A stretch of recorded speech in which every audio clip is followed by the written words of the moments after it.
I shouldn't have lingered at her door that long. It started simple. Her porch light flickering, wires loose above the step. She was standing there with a half-empty mug of tea, looking up at it like the whole house had turned against her. And me, stupid enough or maybe too willing, I offered to fix it. She's my neighbor. Mid-40s maybe, though I'd never been close enough to guess. I'd only seen her in passing.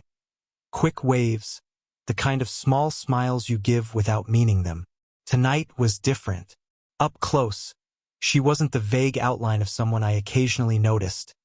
She was right there, her perfume mixing with the smell of rain off the street, her voice low when she thanked me. I climbed the steps stool, fiddled with the bulb, wires sparking faintly in my hands. She stood close, too close, holding the flashlight, though the porch already had enough light spilling from inside. I told her she didn't need to. She said quietly, "I'd rather." That line shouldn't have stuck with me, but it did. The bulb came back alive with a click. A small victory, nothing special. I laughed under my breath, brushing my hand against my jeans. She looked at me, really looked, and for a second, I didn't know where to put my eyes. Hers held mine too long, like she wasn't just grateful but searching for something in my face. Then she broke it, glancing away, sipping her tea. "You should come in, at least for a cup. That's the least I can do." I told myself it was nothing, just a neighbor being polite. But the way she stepped back, leaving the door open behind her, felt like something else. Her house smelled faintly of cedar and something floral. A different world from my cluttered place next door. The kitchen light was warm, softer than the porch, shadows leaning long across the table. She set her mug down, grabbed another from the cabinet. Her hands shook just a little when she poured. We sat across from each other, tea steaming between us. She asked about work, about the noise from my upstairs window, about things neighbors are supposed to ask. I answered, fumbling with too many words, then too few. She listened like every syllable mattered, nodding slowly, brushing a strand of hair behind her ear when it fell forward. The silence between questions was different. It wasn't empty, it was thick, charged. I could hear the clock ticking from the living room, could feel the scrape of my fingers against the cup. She asked if I lived alone. I nodded. Her mouth curved, almost a smile, but heavier than that. "So do I." That pause hung there, longer than it should have. My chest tightened, my throat dry even though the tea was still hot in my hands. I set the cup down too fast. The rim clinked against the saucer. She didn't flinch. Her eyes stayed on me, steady, almost daring me not to look away this time. I didn't, and then her hand brushed mine. Not by accident. Not fully deliberate either. Just a passing touch on the table, light as breath, but enough that the air shifted between us. I froze. She didn't move hers right away. The clock in the other room ticked again, louder now, like the house was holding its breath with me.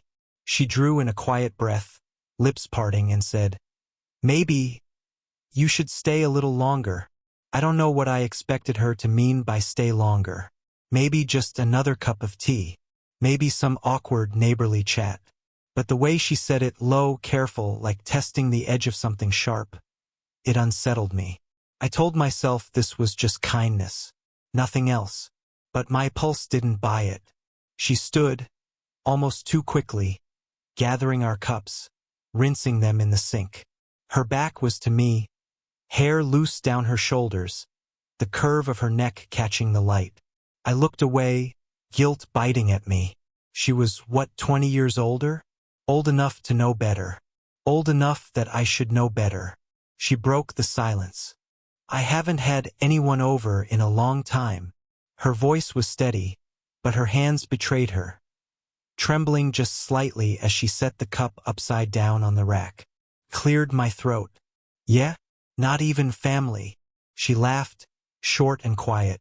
"Family's far, and friends drift." A pause, then softer. "My husband left 3 years ago.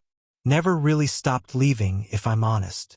The words hung heavy, sharper than she probably meant them. I wasn't sure if she wanted me to answer, so I didn't. My chest tightened. I could feel the weight of her loneliness spilling out, the kind people hide in grocery store smiles and polite nods over the fence. When she finally turned, she leaned against the counter, arms folded across her chest. Not defensive, more like she was holding herself together. It's strange, isn't it? You live next to someone, see them for years, but you never really see them. Her eyes found mine again, steady, almost accusing. I swallowed. I've noticed you. Came out faster than I meant, too raw. Her brow lifted and I stumbled on.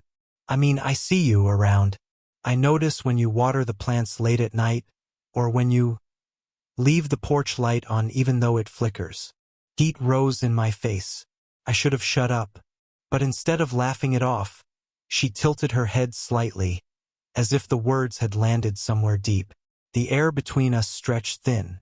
She walked back toward the table, slow, deliberate, each step measured. When she sat across from me, she didn't fold her arms again.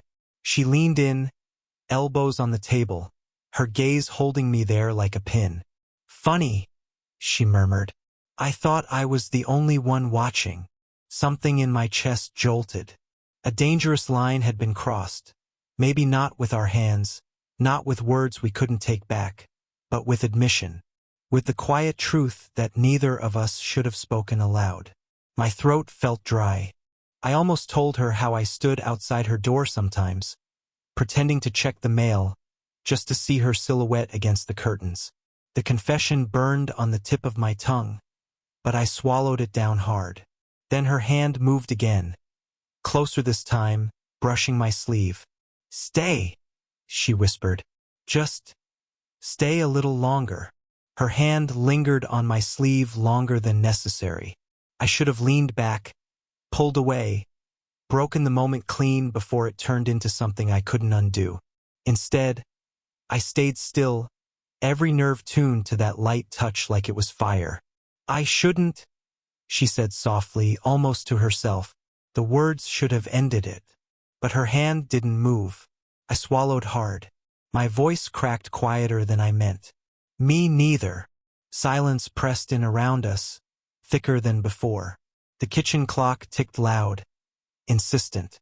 She studied my face as though she was waiting for me to flinch, to stand up, to prove that I was braver or wiser than I really was. But I didn't move. Then, as if pulled by some invisible thread, her hand slipped down, brushing the back of mine.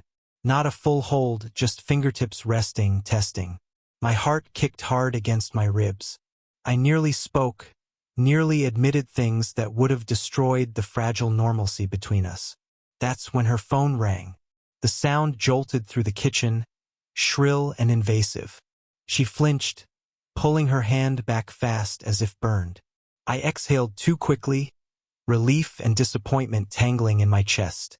She glanced at the screen, her face tightening for a second before she silenced the call and set it face down on the table. I wanted to ask who it was, but the question stuck. Whoever it was, ex-husband, family, someone she didn't want to explain, it was none of my business. And yet, the way she avoided my eyes made it feel like it was. She forced a small laugh. Life has terrible timing. I managed half a smile, though my pulse still hammered. Yeah. The air didn't return to normal.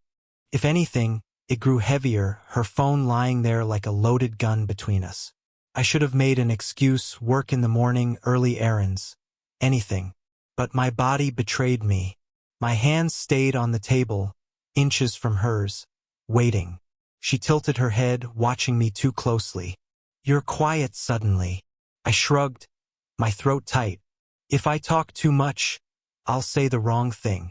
Her lips parted slightly, then pressed together again. She leaned back, folding her arms across her chest. The move looked defensive, but her eyes never left mine. The words pushed up anyway, dangerous and raw. I stopped myself, biting it back. The confession too big, too soon.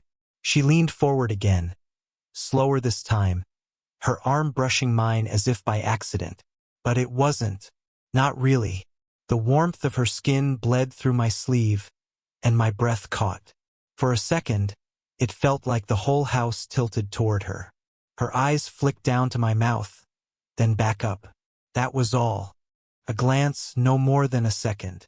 But it was enough to make my chest feel like it might split. The phone buzzed again against the wood, rattling between us. Neither of us reached for it. And in that charged silence, one question pulsed louder than the clock. Are we about to cross the line? The phone finally stopped buzzing, leaving the kitchen wrapped in the kind of quiet that only makes your heartbeat sound louder. She didn't look at it, didn't even touch it. Instead, her gaze stayed fixed on me, like she was waiting for me to say what I'd almost let slip. I tried to steady my breathing, but the air felt too thick. You should probably answer, I muttered, nodding toward the phone. She shook her head, the faintest smirk at the corner of her mouth. If it mattered, they'd knock. That answer dug deeper than it should have. Whoever they was, she wanted no part of them right now. Which meant, for reasons I shouldn't let myself believe, she wanted to stay here with me. Her hand drifted back toward mine on the table. Not touching, not quite, but close enough that I could feel the heat. I cleared my throat, trying to force some space between us. This feels dangerous. Her eyes softened. It does. She leaned forward, elbows resting near my wrist, lowering her voice. But sometimes danger feels more honest than safety. The words landed like a weight in my chest. I stared at her, searching for a crack, a sign she didn't mean it. But she held my eyes, steady, unwavering. I almost laughed, half out of nerves. You're, 20 years older than me? She tilted her head, considering, then whispered, Does it matter to you? I didn't answer right away, because the truth, burning, uncontainable, was no. Didn't. Not in this moment. Not with the way her breath touched the air between us. My voice came out hoarse. I notice everything about you. Her lips parted slightly, her chest rising slow and shallow. Like what? God, I shouldn't have said it. But once the door cracked open, I couldn't stop. The way you tuck your hair behind your ear when you're thinking. How you leave the porch light on even when it flickers. How you smile when you water the plants, like no one's watching. My voice shook, but I was watching. Her eyes glistened, the smallest flicker breaking through her calm. She inhaled, deep and trembling. You don't know how long I've been waiting for someone to notice, she whispered. That confession, so raw, so unguarded, pulled the air out of the room. We were leaning in now, closer without meaning to. Her hand brushed mine again, firmer this time, fingertips curling slightly as if asking me not to move away. Every warning in my head screamed at me to stop, to stand up, to leave before this turned into something we couldn't take back. But my body didn't move. My lips parted, a word caught in my throat. She searched my face, her own trembling between fear and want. And then, softer than a breath, she asked, What are you going to do? The silence that followed was louder than the clock, louder than the buzzing phone. Just her eyes locked on mine, waiting. Her question, What are you going to do? Still burned on my lips when I opened my mouth to answer. But before I could, she leaned back suddenly, breaking the closeness, her expression shuddering as if she'd realized something dangerous. I shouldn't, she murmured, standing from the table too quickly. She turned her back, pressing both palms flat against the counter, her shoulders rigid. My chest ached with the loss of her nearness. I pushed my chair back slightly, unsure whether to leave or stay. You keep saying that, I said quietly, but you don't move away. Neither do I. Her laugh was short, almost bitter. Because it's easier to pretend it's just the tea, just the company. I rose halfway from my chair, caught between wanting to go to her and knowing I shouldn't. Then tell me to leave. The silence stretched, brittle as glass. Finally, she turned, eyes wet but steady. You remind me of someone she confessed, voice breaking. That's why this feels wrong. I frowned, caught off guard. Who? Her throat worked as she swallowed. My husband. When I first met him, he was your age. That look you gave me just now, I've only seen it once before. And I know how it ended. The air shifted. The tension that had felt like attraction a moment ago now throbbed with something heavier, more complicated. I stood fully now, taking a step closer. I'm not him. Her lips trembled. I know. But my body, my heart, they don't care about logic. They remember. The confession rattled me. I wanted to argue, to prove I wasn't some ghost of her past. Instead, what came out was raw, unfiltered. I don't want to be a reminder. I want to be the reason. She froze. Those words landed harder than I'd intended, cutting through the fragile wall she was holding up. Before either of us could say more, a sharp knock rattled the front door.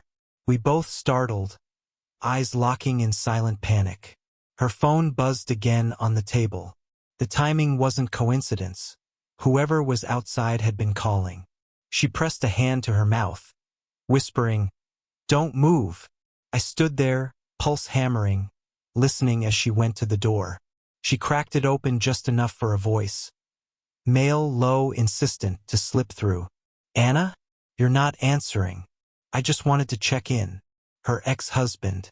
The name wasn't spoken, but the way her body stiffened told me everything. She murmured something too soft for me to catch, then closed the door firmly, leaning her forehead against it for a moment before turning back. When our eyes met, hers carried something new. Fear, yes, but also a strange, fierce determination. She came back to me slowly, almost daring herself with each step. "Do you see now?" she whispered. "This is dangerous. This is everything I shouldn't want." And yet, when she reached me, she didn't step back. She stood close enough that I could feel her breath, her hands trembling at her sides. "What are we going to do?" she asked. The question hung heavier than the last one, no longer just about tonight, but about what came after. Her words, "What are we going to do?" settled between us like a challenge neither of us could avoid. I wanted to answer, to give her something solid, but all that came out was a rough whisper. "I don't know. I just know I can't walk out that door like nothing happened." Her shoulders lifted with a shaky breath. She turned her head, as if afraid of what my eyes might show her, but she didn't move away. "If we start this, it doesn't end clean. It won't be simple. It never is." I almost laughed, half nerves, half truth. "Nothing about this night has been simple." For a long moment, she said nothing. The only sound was the rain starting again outside, soft against the windows. She finally looked at me, her eyes searching, testing. "Say it," she whispered. My chest tightened. "Say what?" "Whatever's been sitting in your throat since you walked in." I hesitated, but the silence pulled it out of me. "That I want you. That I've been trying not to, from the second I fixed that damn light." My voice cracked. "That I see you, really see you, and I don't care if it's wrong or complicated, or if you wake up tomorrow and regret it. I don't." Her hand went to her mouth, covering a trembling breath. For a second I thought I'd pushed too far, said too much. Then she dropped her hand and closed the distance between us, slowly, like testing a fragile bridge. Her fingertips brushed my jaw, tentative, searching. "You shouldn't make promises you can't keep," she murmured. "I didn't promise," I said, leaning closer. I admitted. That broke her hesitation. Her mouth found mine, soft but desperate, years of restraint unraveling in a single kiss. I felt her hands grip my shirt as if she didn't trust her own body not to fall. My own hands hovered, unsure, before settling gently at her waist. Firm enough to say I wasn't pulling back, careful enough to show I understood the weight of what we were crossing. When she finally pulled back, her forehead rested against mine. Her breath trembled. "I'm terrified." "So am I," I whispered. "But I'd rather be terrified with you than safe without you." Her laugh broke halfway into a sob. She wiped at her eyes, embarrassed, then shook her head. God, what are we doing? Something we can't undo, I said, my voice steady now. We stood there in loaded silence, her hand still on my face, mine still on her waist. Nothing else existed. Not the ex at the door, not the phone, not the storm outside. Just the dangerous, undeniable truth finally out in the open. She kissed me again, slower this time, deliberate, sealing it not as a mistake but as a choice. And when she pulled back, her eyes softened, wet and unguarded. Then don't leave me tonight. I didn't leave that night. Her words, don't leave me tonight, had sounded fragile, almost like a plea she regretted the moment it escaped. But when I stayed, when I didn't move toward the door, her shoulders eased, and something unspoken shifted between us. We didn't rush. No grand declarations, no fireworks. Just two people sitting close, her head resting on my shoulder as the storm carried on outside. It was quieter than I expected. Quieter and heavier, too. At some point she whispered, I don't know what tomorrow looks like. I told her, neither do I, but I know what tonight feels like. That was enough. The hours stretched thin, not in the way of waiting for something, but in the way of holding on to it. We talked about her husband, about the pieces of herself she thought she'd lost when he walked out. She admitted she hated the flickering porch light but couldn't bring herself to fix it, as if keeping it broken meant admitting she was the only one left to take care of it. I confessed, too, that I'd watched her longer than I should have, that I found excuses to pass by her house, that some part of me knew I was chasing something impossible, but couldn't stop. Neither of us judged the other. We just listened, finally seen, finally vulnerable without the masks of neighborly small talk or polite distance. By dawn, the storm had passed. Light cut through her kitchen, turning the empty mugs into small silhouettes. She brewed coffee, still in the robe she'd thrown on the night before, hair a little tangled, eyes tired but softer than I'd ever seen them. We sat at the same table where everything had changed. No kisses, no confessions this time. Just the quiet presence of knowing there was no going back to what we'd been before. She reached across the table, her fingers brushing mine. Not tentative this time, not by accident. A deliberate choice. I don't want this to be a secret, she said, her voice low but steady. If you regret last night, tell me now. I held her hand, firm enough that she knew I meant it. I don't. Her smile was small, trembling, but real. And for the first time, I realized she wasn't just letting me in. She was letting herself be wanted again. We never answered the bigger questions, what it meant, how it would work, what the world would say if they saw us. Maybe that's for another time. All we had was the fragile truth of two people who chose to cross the line and found each other on the other side. And sometimes that's enough.